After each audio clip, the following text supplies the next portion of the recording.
Welcome to Syntax. Welcome to a brand new episode of the Front End Happy Hour podcast. Welcome to this week's JS Party.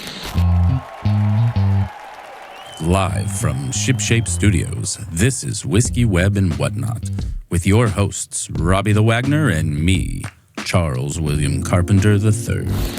That's right, Charles. We drink whiskey and talk about web development. I mean, it's all in the name. It's not that deep. This is Whiskey, Web, and Whatnot. Do not adjust your set. Hey, everyone. We want to invite you to join us at All Things Open. All Things Open is the largest open source tech web conference on the U.S. East Coast. It's hosted annually in the heart of Research Triangle Park in downtown Raleigh, North Carolina. Target audiences include developers, engineers, decision makers, and open source community members, and anyone else involved with open source software. 4,000 to 5,000 people from all over the world are expected in October. We're going to be there.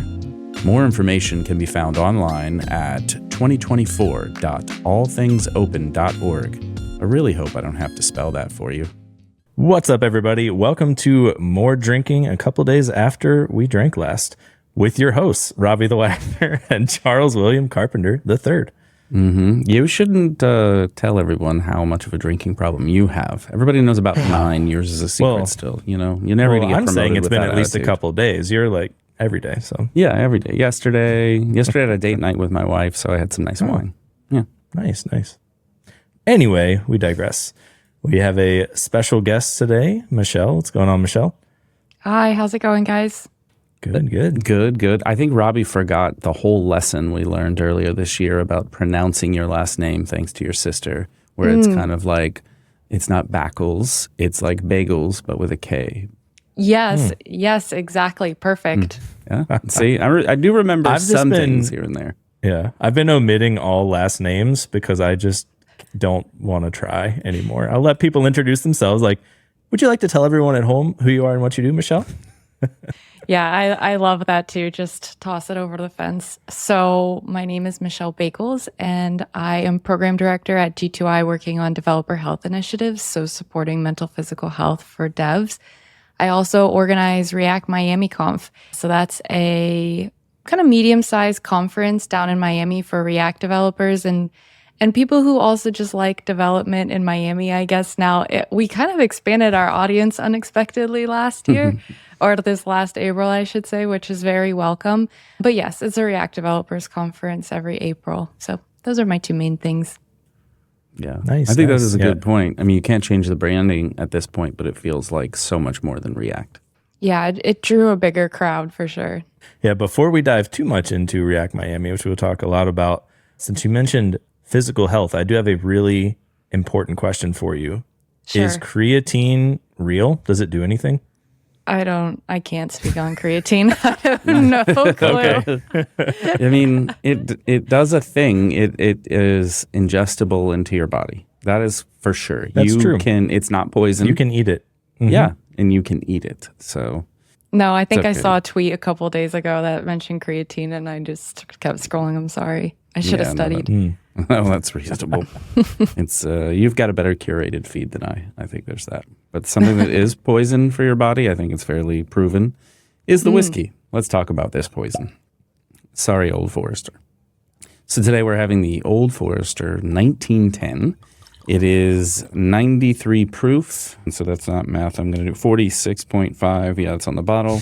Percent alcohol. This one's not age stated. It has a mash bill of 72% corn, 18% rye, and 10% malted barley, which is pretty significant. But this is like their old. They have a number of these, a handful or so of these that are labeled by a year and what the mash bill was at that time. And this particular one is significant because there was a fire at the distillery in 1910, and they needed to move over mature whiskey already, and they did kind of like a secondary like short aging process, and so they replicated that for this particular one.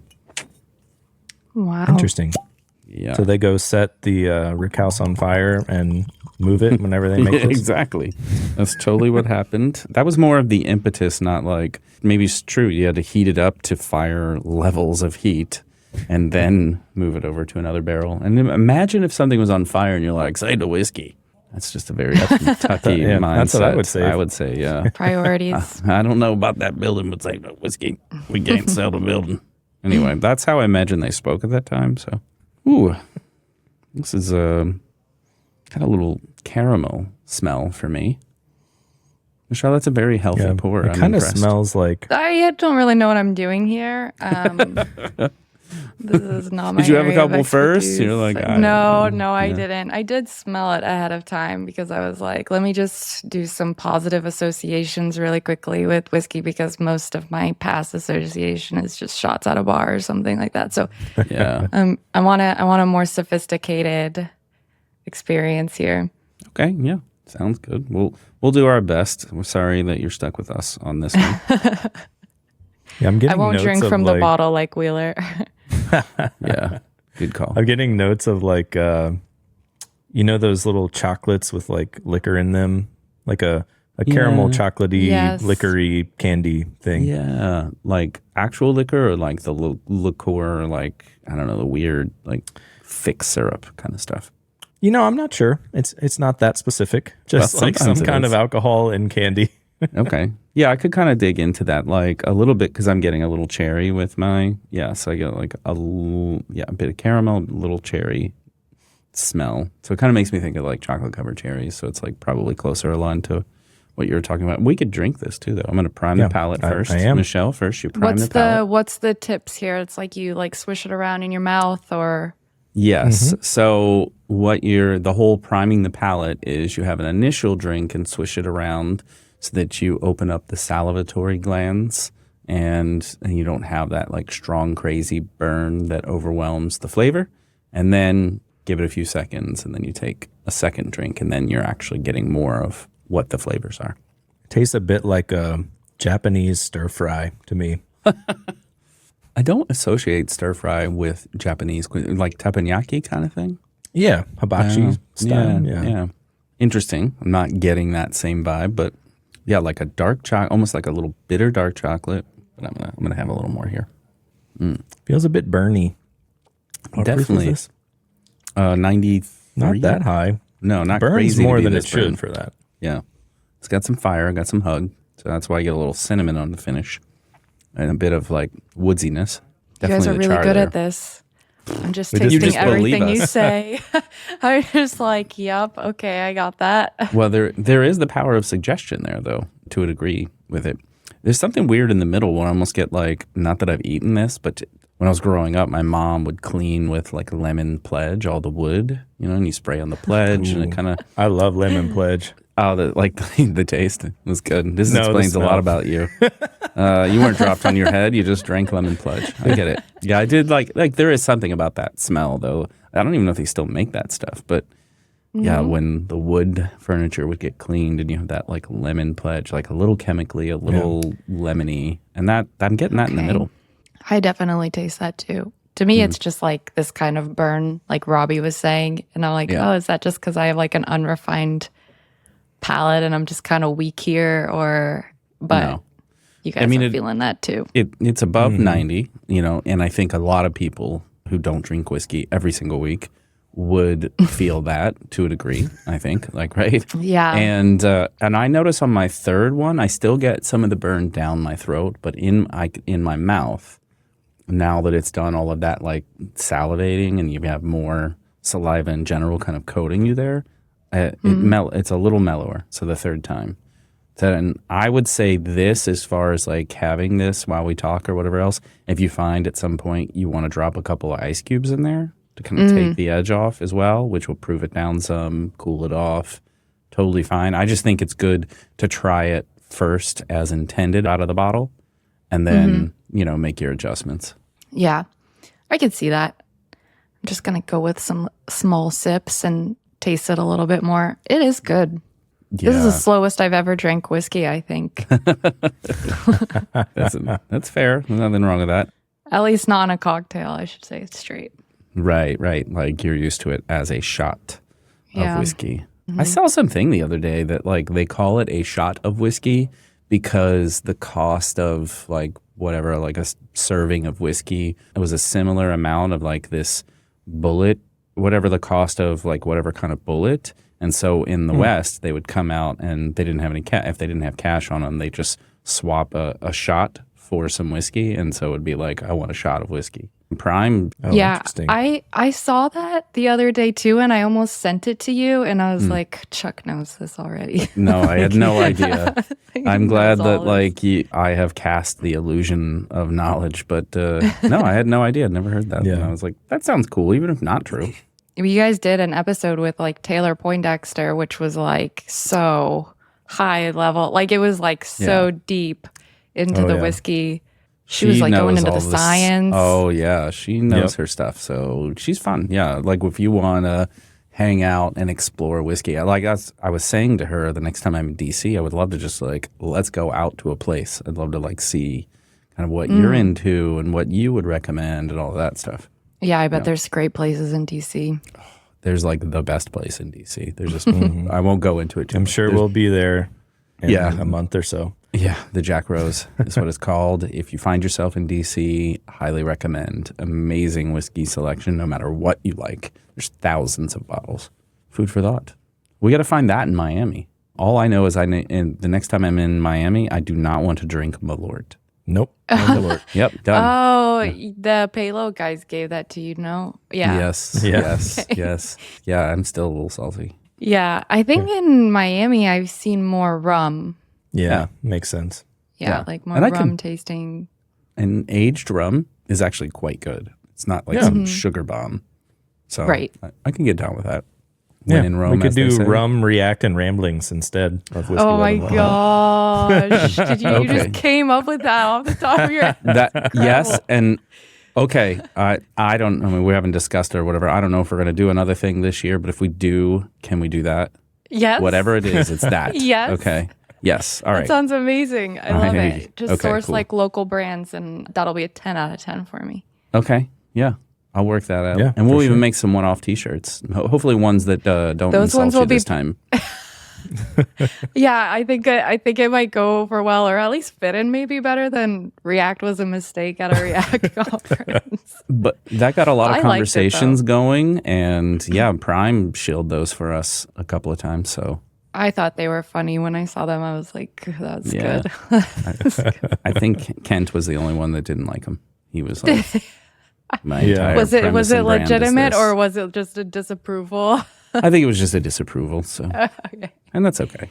We can Yeah, roll with it. yeah. Well, should we heat things up, Robbie? Well, we should rate this, shouldn't we? Oh gosh, yes. Oh, yeah. Have you See? hosted this show before, Chuck? I sometimes listener. I can take it from here. So we have a scale of 0 to 8. Go for it, please. Yeah, go, please go ahead. Okay, all right. So we have a scale here from 0 to 8 for the tentacles on an octopus. And so 0 is like absolutely terrible, never going to drink it again. And 8 is like you could switch to it and drink it every day. Is that right? That's pretty good. Yeah. I'd say. Okay, good, cool. Yeah, All right. wonderful. Thank you. And since our only listener is on the show, and you already know Yeah. the scale, this is Straight from your one listener. Right here, cheers. I'm going to taste it again before I give it a rating. Yeah, go ahead. Yeah. Robbie will go I think you first. should go first this time, Chuck, since you didn't do the scale. Oh, I am punished. Okay, well, I'm a big fanboy of Old Forester in general. Their 1920 is probably in my top 5 of things that I would buy on a regular basis. In spite of Lemon Pledge being a note that it really just has evoked that memory. I still very much enjoy this. Definitely would get it again. I think it's in like the $50 to $60 range, if I'm right. So all of these like interesting ones that they put out have a very same price point, which I think is important as well. So yeah, 100% would get this again. I'm enjoying it now. I'm going to open it up with some water here in a bit. I'm going to give it a 7.2. Oh, Yeah, take that. Rewind it back. I don't know. There's something else. That's a really Ludacris high says rating. After that. Yeah, I think That it's is a a really fairly. high rating. Yeah, I'm feeling good today. It is what it is. So either Robbie or Michelle can go Yeah. next. I don't care. yes, we're aware that the people who haven't gone are probably next. But I was thinking you should choose who is next, Chuck. Okay.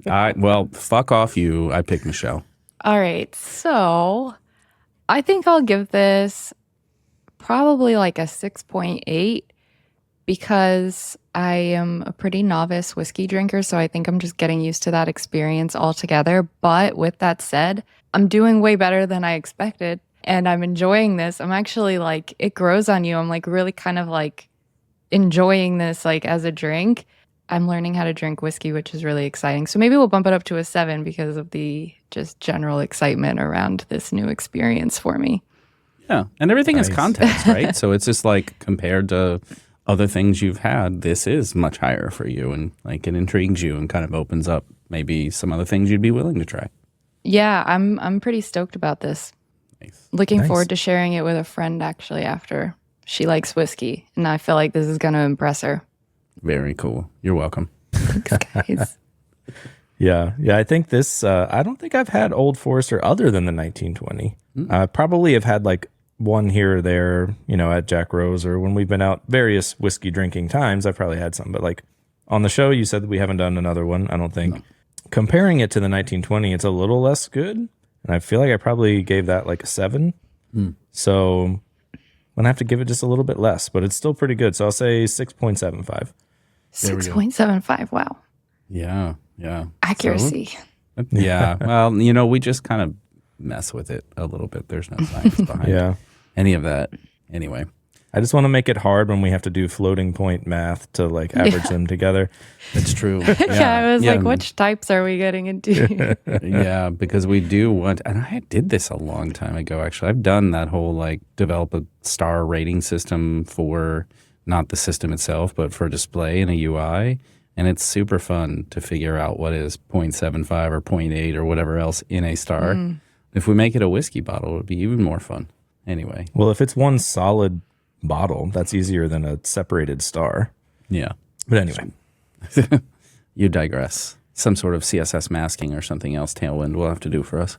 Yeah, we can figure it out.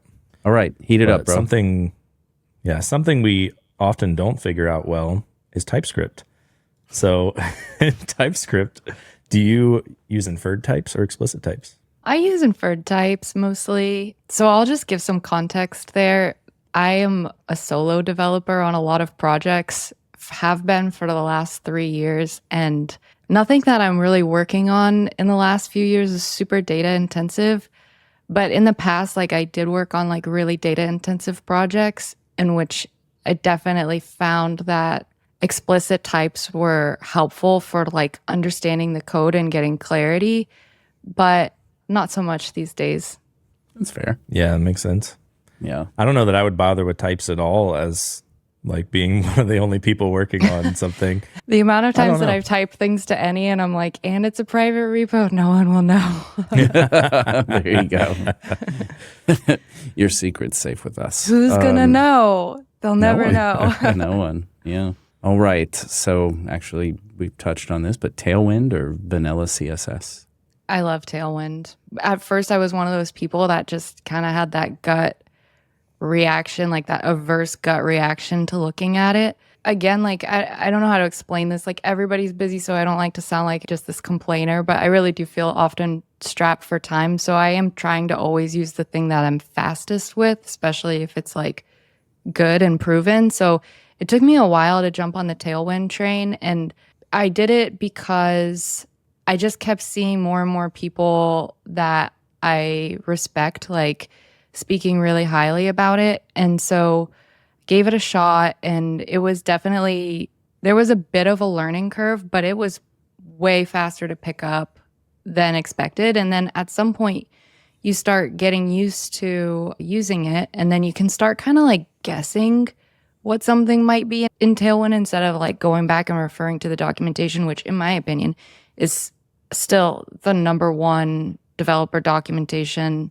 in my book that I've ever seen anywhere. And so I just think it's like, now it's just kind of a no-brainer just to see everything on the page all together. And once you know what all the abbreviations are and how everything works together, I just feel like it makes me work so much faster. Yeah. Totally agree. Their mean, docs are so good, and I've learned so much CSS from them that I wouldn't have learned otherwise. Agreed. Yeah. Agreed. Yeah, so much easier. And the examples and everything else, too. It's just like so much easier than anywhere else. And I love MDN docs in general for the web, but like, I don't know. It's just apples and oranges there a little bit. Adam and his team like really shifted the culture around docs, if that makes sense. Like docs have come a long way in the last year or 2 years. They get so much attention, and I think there's this understanding that helping developers understand your tool, especially in a really competitive environment, help them understand your tool, how to use it, and how it benefits them as quickly as possible is like a huge competitive advantage. They had that quickness of usability in their documentation and like really strong search engine inside. Like it just changed kind of the game, and now everybody's kind of on that path now. Yeah, I'd say docs are your first DevRel, 100%. Oh, yeah. Yeah, if your docs aren't good, no one's going to use it. Because if I can't figure out how to use it within like a couple of minutes, at least getting started in a couple of minutes, like I'll have to spend some time learning it later. But if I can't like hello world in a couple of minutes, I'm probably not using it. Yep. Like, yeah, we're all busy. Like we're all busy. Yeah. And everything that we're already using is good. Yeah, that's fair. Speaking of good things, what about get rebase or get merge? Push to prod straight away. So Levels. yeah. Again, I work alone. So I guess I would use merge by myself more, but it's so simple. In the past, when I worked on a dev team, we used merge because that was kind of just what the team liked to use. And so we were fine using it. And we used JetBrains products, which have like really great UI for resolving merge conflicts and stuff. So we just merged. I actually hadn't even heard of rebase until it started picking up like some commentary on Twitter. And I was like, what's rebase? Like, I don't even know what this is. This is another option. But yeah, I like merge, but mostly these days I just push to prod. Okay, not to like deviate too far off of this topic, but I just started using feature flags recently, which I like for essentially not creating a bunch of branches for like different ideas and then merging them into main, which is nice. You can kind of develop fully behind the scenes and then just flip a flag and it's out there. That's kind of exciting. Maybe I'm late to the game, but I just started using them and I enjoy it. Is that in Vercel or is do you use something else? I use Vercel's because I deploy on Vercel for my applications. So they have so many like seamless integrations with other tools that they make. They have a toolbar that you can use with feature flags that's like really elegant. And so, yeah, I just go with them. Nice. I didn't know they had feature flags built in. Yeah. They have so much stuff. They do. It's they really have a new. ton. Yeah. As I say, I saw something about it recently. So Yeah. R.I.P. Launch Darkly. that's that's a side conversation. But okay, so third, okay. Yeah, I mean they'll probably be. They charge a lot of money, so I think they're probably doing all right. They probably have more robust features than Vercel has if they just put it out. But I'm sure. Yeah. Okay, third party or roll your own off. I honest to God go third party as hard as I can wherever I can. Again, it's just like part of being a solo dev, like on projects. Like, I mean, sorry if it's not a great or respectable answer, but if somebody else has already made it and it works and it's good, I'd pull it in and use it and you're done. Send it. Yeah. I None think of this these is are the big intended debate always with like, everybody's like, oh, I need to engineer everything. Like, I want to own all of it, but why? Like, I think everyone should use as much third-party stuff everywhere as they can, and then just spend your time on your specific thing that's different than those things that already existed. Why are we solving the same problem in every app every time? I couldn't agree more. The things that are different about what you're building, that's what's going to attract people to you. So, and also those are the fun things to make. Like, those are usually the things that motivate you to create. So I love spending more time in that area. I say pick a framework that already has it. I'm just getting curmudgeonly and whatever else. Also, all of these just come from conversations we see on Twitter. We don't necessarily think there's a right answer, but it's interesting to like bring them up in our context. Yeah. Yeah. Oh no, I've heard the show. I know the show very well. There is a right answer to this one, though. Oh, okay. Uh-oh. Sidebar on the left or right in VS Code? Sidebar on the left or right?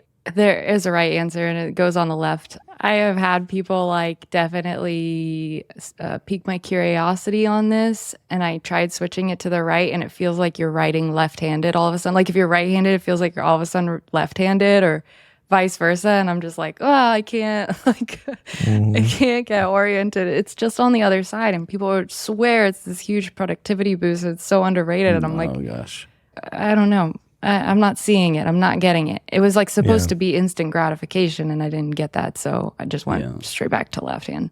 Well, you all know what it's like to live in my world now because I'm a left-hander, and everything is typically backwards. But that said, you know what's a productivity boost? Not fucking with your settings all the time. Just open up your app and do something. How about that? How about just like, don't spend all your time customizing your tools. Just use the tools. Like, not to brag, I've never changed my VS Code theme. Not to act like I'm better than anyone here, but I feel like I've had some weird like hack that like since Sublime Code or whatever has like carried over my like settings to a degree for every other thing that I've eventually migrated to. So like when I was using Atom for quite some time, and it had like Sublime Text thing, and it just took all your stuff and made it work. And then VS Code had a similar thing. So I don't really know. Yep. I just changed. I still use the JetBrains key maps because like I used JetBrains for so long. I just installed that on VS Code. So people will be like, oh yeah, like just press this. I'm like, no, it's not that on my machine. It's not going to work for It's not that in my brain at all. I applaud Cursor because they, I think, have one of the smartest setups where it is VS Code, right? But they allow you to install JetBrains key bindings on install. Like immediately you can set up. You don't have to go back and change it later. So on initial setup, you can set up your JetBrains key bindings. And I was like, damn, that's rude. Like, you got them. You got me. See, there you go. They found some key things that, pun intended. I was going to say. Nice. To like zone in. I seriously, everybody's talking about Cursor, and I swear they are paying a bunch of people or something. I don't know what the hell is going on, but it just feels like a strange wave. I can't use AI, so it doesn't matter. Like you I can use use it? Amazon's. I can use Amazon's built-in stuff, but I ain't gonna. Yeah, that's crap. Okay, last one. Although I think I know the answer to this one, I'm gonna ask it anyway. And Robbie changed the wording, so like fuck off on that, Robbie. But I don't even understand. Like nobody goes that deep. Anyway, you just ask it. Oh no, I'm afraid. okay, No, it's not bad. I'm just giving you shit. Vercel or $5 VPS hosting. How about that?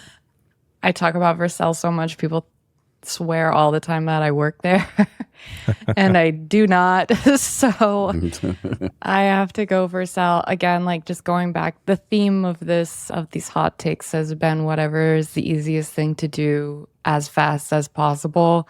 I love Vercel. I think it's starting to sound like an unpopular opinion, but I very much enjoy using their tools, and they're building out the whole developer experience more and more to like be just like this complete encapsulated like development platform, which resonates very deeply with me as somebody who would rather play outside and get their work done and then just go do other things. But in all seriousness, I have a lot of stuff that I have to do, and I hate trying to figure out like where something stopped working or where something broke or why something like. So with Vercel, it's just everything just goes so much smoother, and I don't have to worry about it. This episode is brought to you by Netlify. No, sorry. Oh, Anyway, That was great. just sit with that one for a second. Enjoy.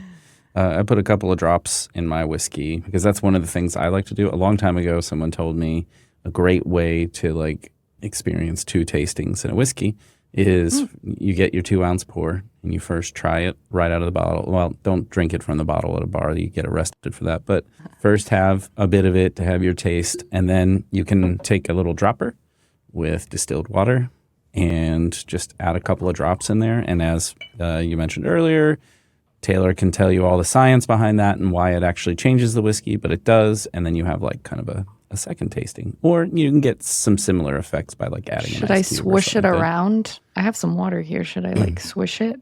Yeah, give it a little swish around. It's just Have like you guys seen the videos of that wine taster that does like the really Yes. dramatic? Yeah. Absolutely. Yeah. he's pretty funny. It's a good Yeah. shtick though. He shakes the sommelier's hand and all that. Yeah, if you do like you do like a little swirl like you would for wine or whatever just to expose it to more oxygen.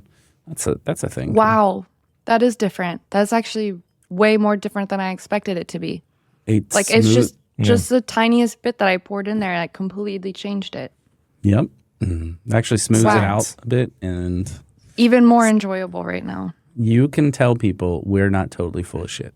Yeah, I promise, guys. They know what they're talking about on this show. Yeah. If you really want to enjoy whiskey, what you do is you fill your cup up halfway with crushed ice first, and then And then call it a I session. heard that episode. I'm not falling for that. yeah. Those are some early ones. They were like when we Yeah, first I started used to doing do that. this. Yeah, on the regular. because I was just enjoying the whiskey. I wasn't trying to be a purist, but Chuck was like, no, you've got to like. Yeah, can you please taste it first? You can do that after. Can you just please actually taste it? Because he'd just be drinking it that way and be like, I don't know. This all tastes the same to me. I give it a 4. Well, there's a part of that. And did you know that Robbie's normal speaking voice is like Colonel Sanders? I don't know. I don't drink it this way. It's 11 herbs and spices. Anyway. This just in, Whiskey.fund is now open for all your merch needs. That's right, Robbie. We're hearing reports of hats, sweaters, and t-shirts, as well as a link to join our Discord server. What's a Discord server? Just read the prompter, man. Hit subscribe, leave us a review on your favorite podcast app, and tell your friends about our broadcast. It really does help us reach more people and keeps the show growing. All right, back to your regularly scheduled programming. Let's talk React Miami.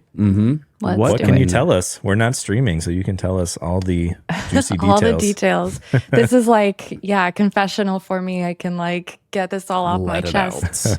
Because as we're recording this, we haven't released a new website. But it's going to be April 17th and 18th in Miami. We're going downtown. We're going to be hosting it on our own, not as a part of any other conference. Standalone at the Hyatt Regency Miami. And super excited. It's just going to feel, I think, more like a proper 500-person dev conference that we're like used to seeing in other places. I've talked a little bit about this to some people, and most people are excited not to travel over the bridge to South Beach for the conference again. Some people are a little heartbroken to not like be a couple blocks away from the beach anymore, but I personally am excited to be like properly in downtown for both days. And we don't have any speakers selected yet, but we do have our MCs, and we are going to have Madison Canna and Ken Wheeler. Oh, I'm not going. Fuck that. That's Well, we can make that more interesting. No, I was about to say I can totally squat in his room, but I don't want to die, so I'm probably not going to do that. Yeah, because that's a long story, but he owes me. Well, that's cool. That's exciting. That's going to be a lot of fun. I love that it's going downtown, is in a consistent location. The idea of South Beach is awesome, but I never saw any water until I was in a car going in or out of, out of the area. It just wasn't. I don't time like for it. sand. I don't like beaches. Yeah. I'd rather have a nice pool. There's pools downtown. That'll be great. Yeah. Oh, well, that's exciting. I'm excited about it. Yeah, most people, like, that's the thing, is I was really adamant about being on South Beach because I was like, well, that's why people fly in. But it's really not that far if you want to go. And most people just really weren't going. Like, I think even in their mind, they were like, we're going to go to South Beach. And then they just didn't go. So after 3 years, it became clear that it wasn't like that necessary. And like also just from a conference organizer perspective, things just tend to be like way harder to do on South Beach than downtown or Brickell or wherever else, not on the island. That'll be sweet. And so which day is Dax hosting the after party? Dax is hosting the after party. I think that's a great idea, actually. Yeah. So you heard it here. There are the dates. Here's Dax's address. I will That's publish all his you. address.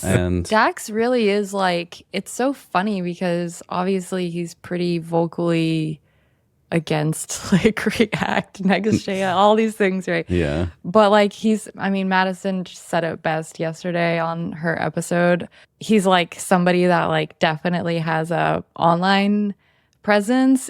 Dax has supported me and React Miami in ways that like I don't think I could ever repay. He is definitely like an unofficial, maybe we should find a way to make it official ambassador for the conference. And he brings so many people and he promotes it. So I think having him host the after party, I think having Liz do it with him, it only makes sense because she's really like such a proper host. She's phenomenal. Oh my God. I'm just like, I watch her. I'm in awe. I'm an eldest sister. She's an eldest sister. So there's like respect. Yeah. Like we're like, I got you. I see you. I clock that. She definitely knows how to like make people feel welcome. So yeah, I think, man, that will be so fun. I actually got to talk to them about that. Great idea. They'll thank me, I'm sure. Okay.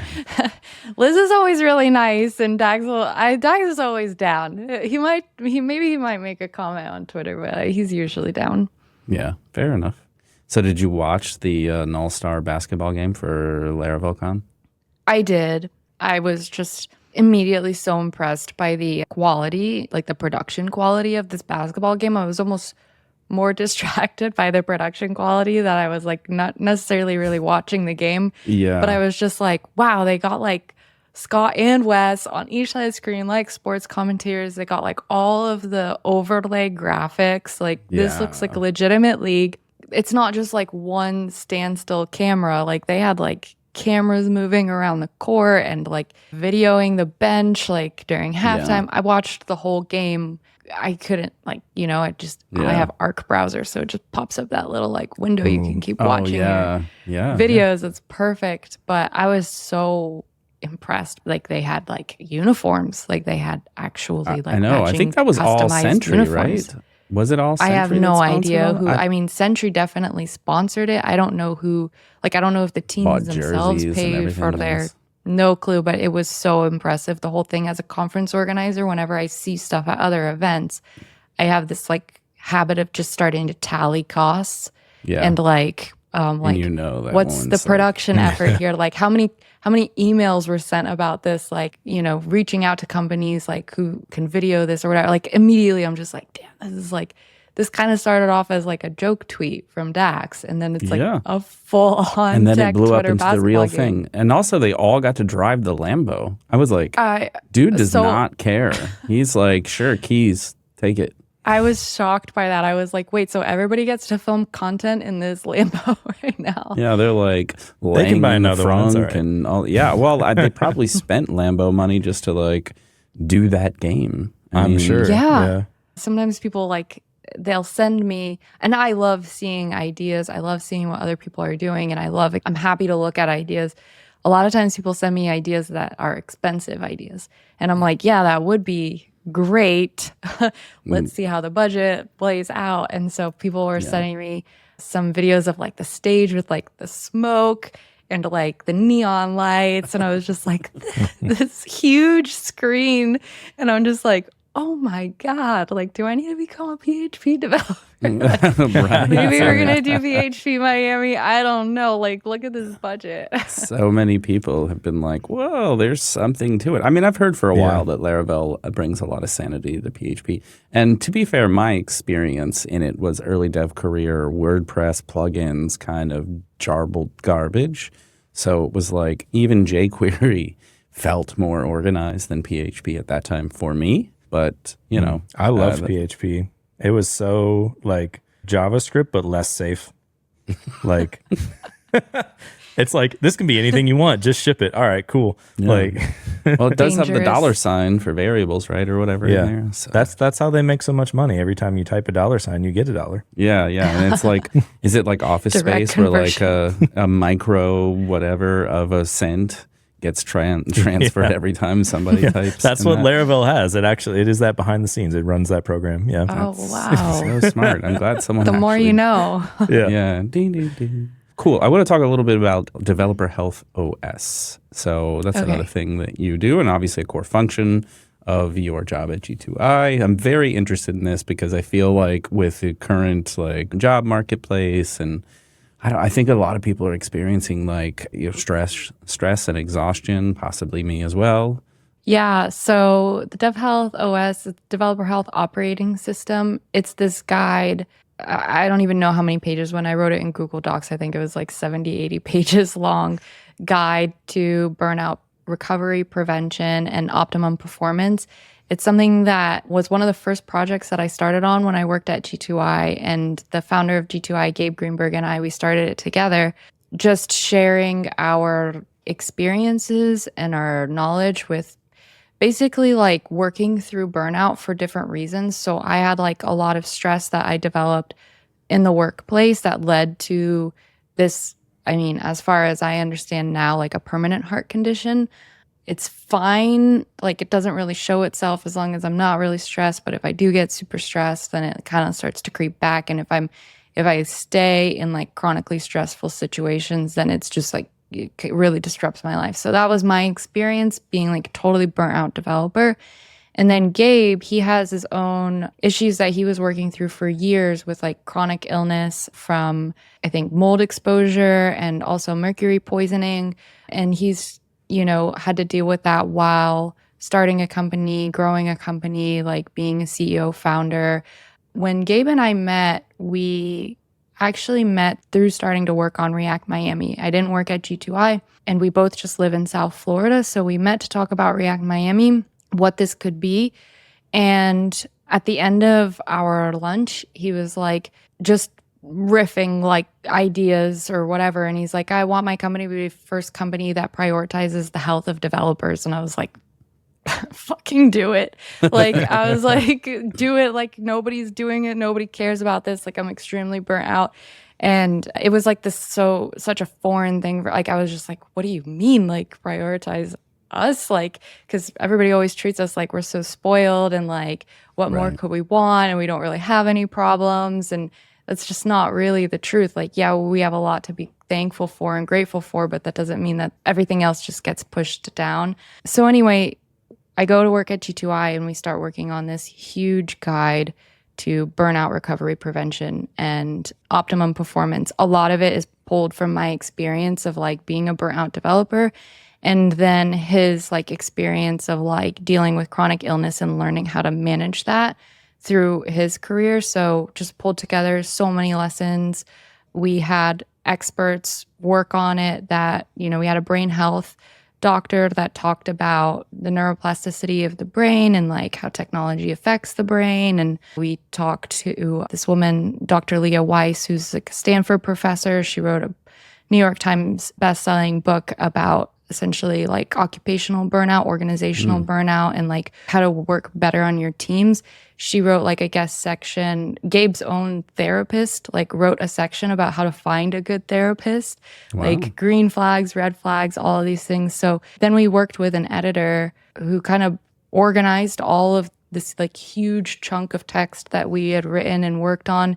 And she created a workbook for it. So you can just start with a workbook if you want, or you can use it as a companion while you're working through the operating system. But it's meant to give you the tools to like learn how to kind of recognize burnout, assess, where you might be if you're burning out, if you're not, like what to do if you are burnt out and how to prevent it later, and then how to work well.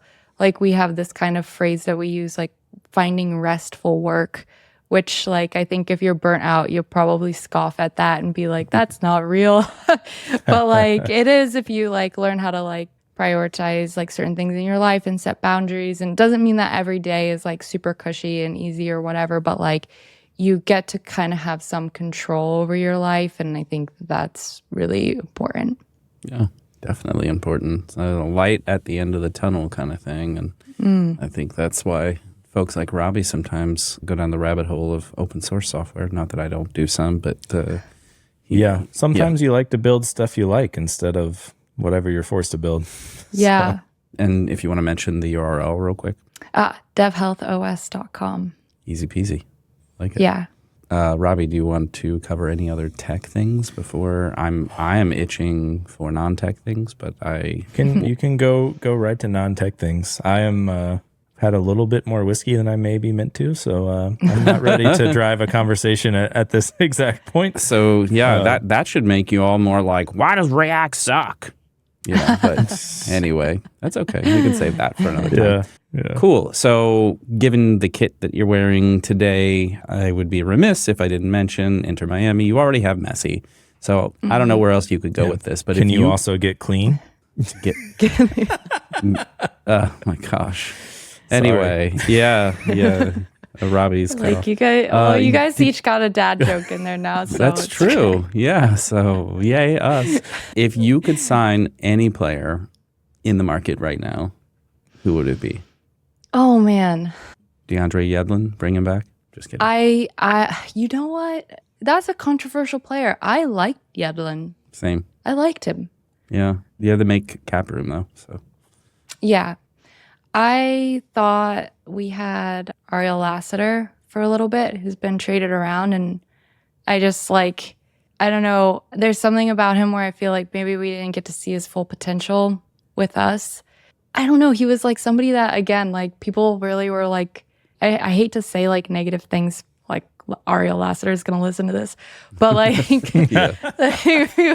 there's a weird like crossroads between professional athletes and this show. If our SEO gets good enough, maybe they'll find it. I'm always like, what if Ariel Lassiter hears this? I don't mean to say anything bad, but people were really frustrated with his performance, and I was just like, I feel like he's like so young and early, and he's got it, and he goes on the field, he has so much energy, and he's rarely ever been a starter, and like I don't know that we've gotten to see him like really play it, like, you know, fresh in a game, like a fair shot. So I wish we could get Lassiter back or Yedlin. I really liked Yedlin.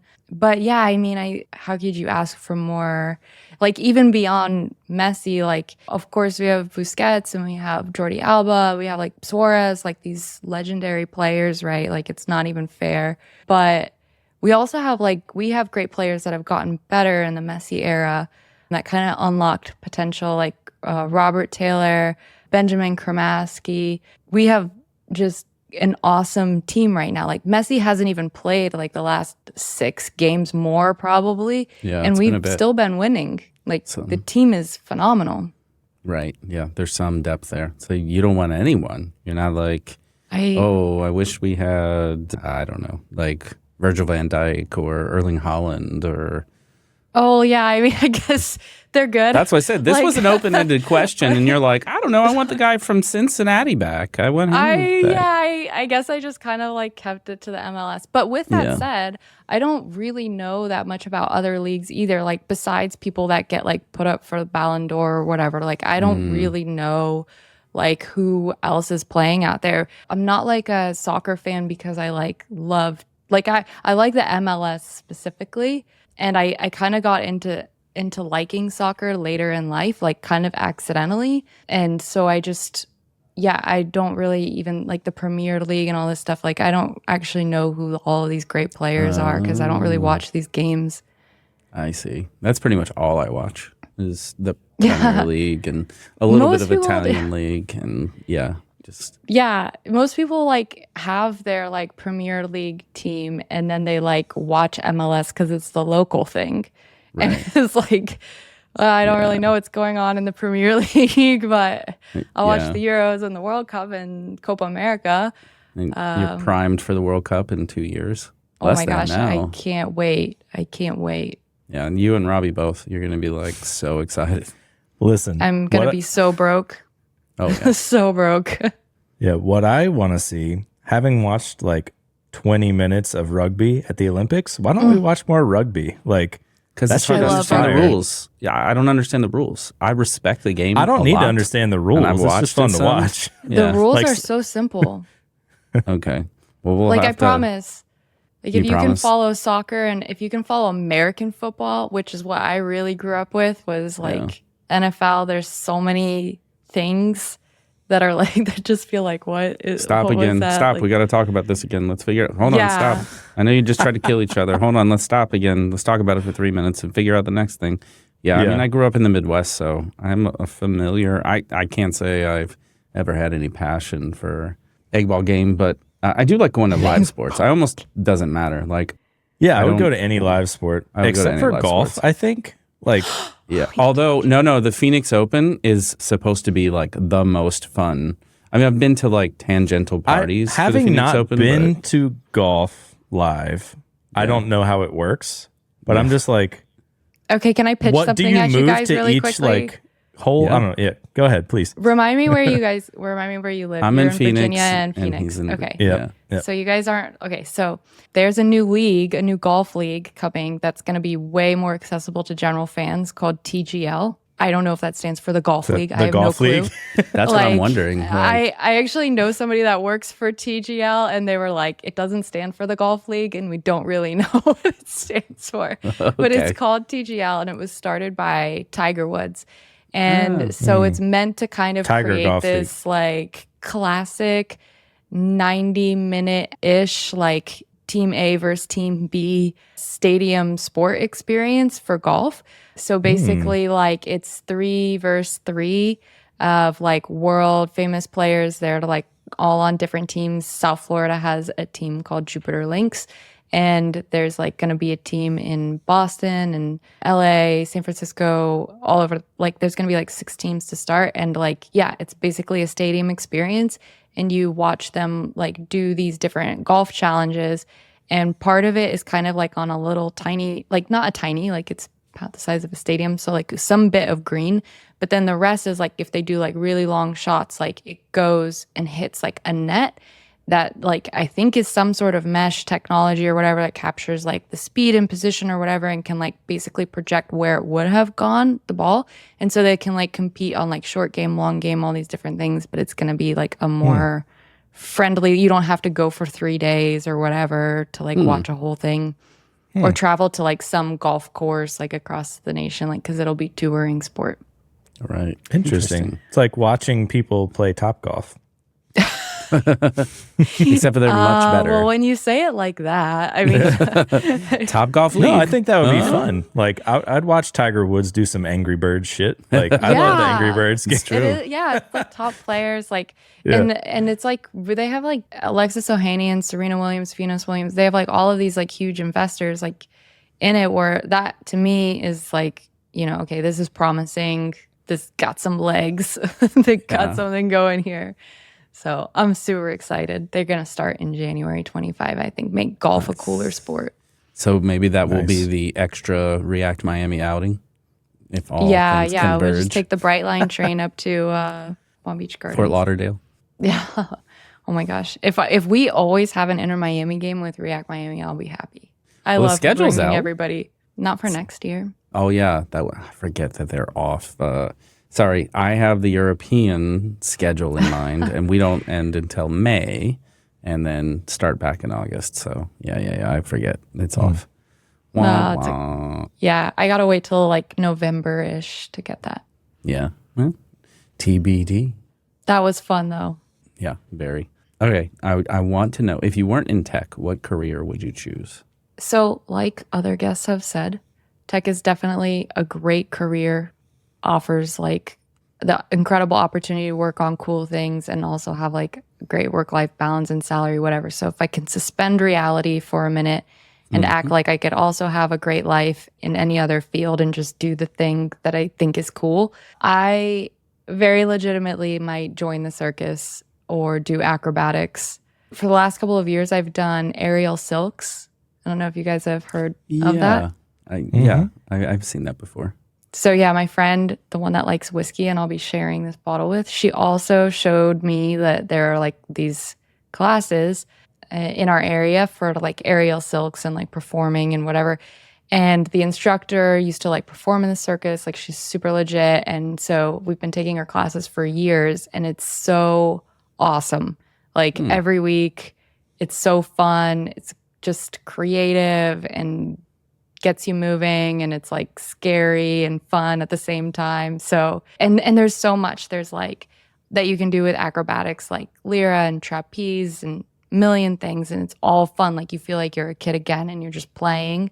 Yeah, if it was like a viable career path, like I would probably do acrobatics if I could. Yeah. I'm gonna imagine that that interview process is a little harder than LeetCode. So Yeah. it's just a It guess. depends. Yeah, as with most things. Right. Exactly. Well, I was going to say we're about at time. Is there anything you want to plug? Anything we missed before we end? I don't think you guys missed anything. If I can plug something, I guess I'll reiterate React Miami is going to be in April 2025, and we'd love to have you there. Nice. Booyah. Come hang out for Rum, React, and Ramblings at some point. Yes. Love it. Happen. It's Love gonna it. happen. Cool. Well, I don't have to do an outro, so Chuck, Nope. you want to do some kind of musical number?